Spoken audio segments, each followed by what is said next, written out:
Magandang hapon po sa lahat ng utaw sa whole wide universe. Ito po ang inyong albularyo, ang inyong albularyong tasyo na nag-aanyaya sa inyo na sana po magustuhan nyo ang gagawing video ng inyong albularyo.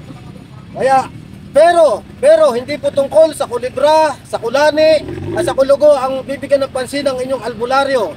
Kaya tara, samahan nyo po ang inyong albularyo sa kanyang magiging journey mula sa kilometer 0 ng ating pinakamamahalan ng bayan. Tara po! Ang inyong albularyo ay magtatanong, mag-uusisa at mang-uurirat. Tara po, tara! What's up mga kalbularyo? Magandang araw po muli sa lahat. Nandito na naman po ang inyong lingkod para handugan niya kayo ng panibago niyang video. And for today's video nga po ay continuation pa rin ito ng tinatawag niyang Tarpaulin Politics serye na pinamagatan naman niya ngayong Tarpaulin Politics DAS Free College and Sure Jobs for Filipinos. Dahil yan nga po ang platform of government ni dating Senador Bam Aquino na napakaganda sana kung mangyayari nga talaga ang ganyan sa Pilipinas.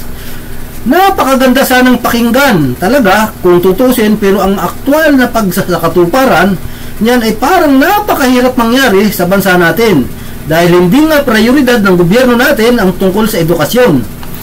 Although yun ang siyang nakasaad sa ating saligang batas, dahil tulad nga ng nasabi ko na doon sa mga naunang video, ang prioridad ng ating mga mambabatas ay kung paano sila agad makakalikom ng sakaterbang pera bilang paghahanda para sa susunod ng election cycle. Kaya nga mas pinagtutuunan ng pansin ng mga kongresista yung mga projects na pinaglaanan ng sandamakmak na pera ng pamahalaan para yun ang pagkakitaan ng gusto ng mga tinatawag ng mga batang kalye ng mga honorable crooks. At dahil hindi nga priority ng ating gobyerno ang educational system ng ating bansa, ay nagresulta yun para sa miseducation ng mga mag-aaral sa Pilipinas. At sabi nga ni Senator Sherwin Gatchalian, and I quote, "Miseducation for the country's weak educational system by insufficient funds and support from the government has resulted in 24.8 million functionally illiterate Filipinos."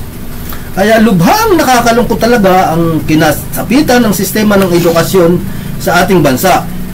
At yung tungkol naman sa sinasabing free college education ni former Senator Bam Aquino, may posibilidad kayang mangyari yun, samantalang ang pinupunduhan ng gusto ni Tambalustay, Butod, Romualdez at ni Bongets ay yung DPWH. However, with all due fairness and respect naman kay dating Senator Aquino, nangyari naman talaga yung ganyang mga free education doon sa mga Scandinavian countries tulad ng Sweden, Denmark, Norway, Finland, at maging hindi man dyan sa mga Scandinavian countries na yan ay may mga free education din sa mga gobyerno ng Switzerland, Germany, at maging doon sa Liechtenstein. At yung Denmark nga ay nagpo-provide pa ng free tuition hindi lang sa mga mamamayan nila kundi sa mga piling mag-aaral mula sa European Union o EU, EEA o yung European Economic Area, at mga Swiss students. Ay paano naman po ay matitino ang mga gobyerno ng mga nasa Scandinavian countries sa paghawak ng kanilang pera, kaya nakakapag-offer sila ng free tuition sa kolehiyo na bagamat malaking buwis may malaking buwis na kinakaltas sa kanilang mga mamamayan, ay nagagamit naman ng tama yung kanilang pondo. Kaya nga yung mga mamamayan ng mga Scandinavian countries na yan ang palaging kasama sa top 10 ng pinakamasasayang mga tao sa mundo, kumpara sa Pilipinas na yung tao ng pondo ay nagiging gatasang baka o milking cow ng mga kongresista para magkamal ng sangkaterbang pera mula sa pera ng taong bayan sa halip na magamit ng tama sa sistema ng edukasyon sa Pilipinas.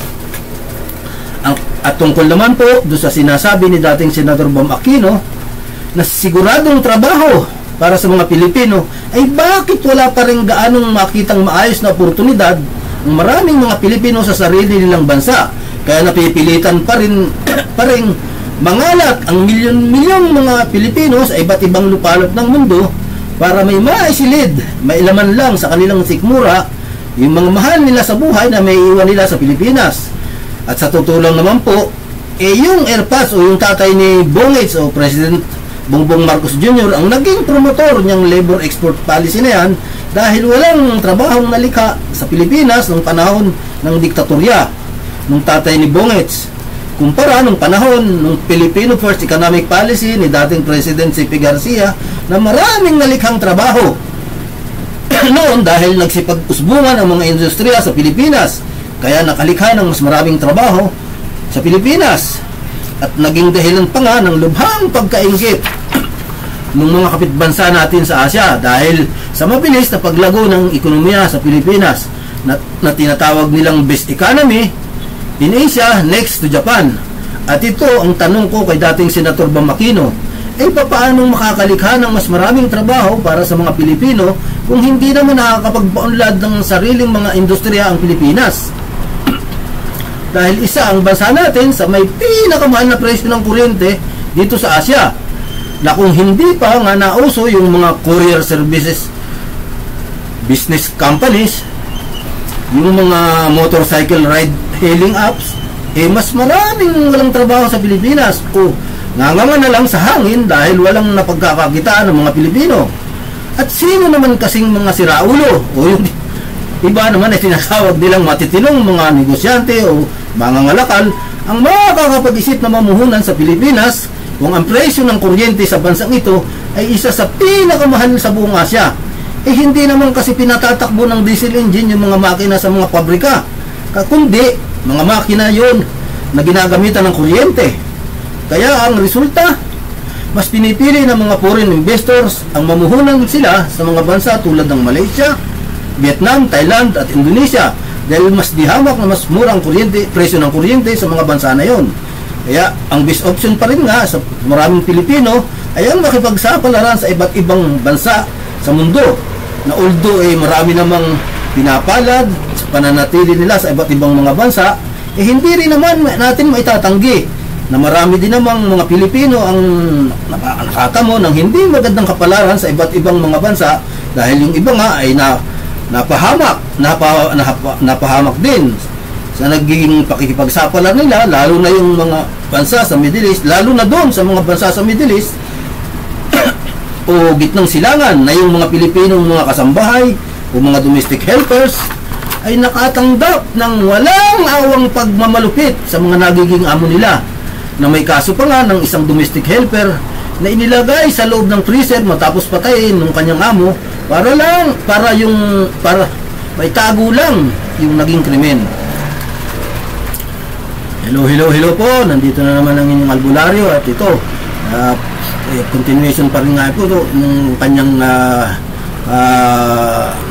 tarpaulin politics serye.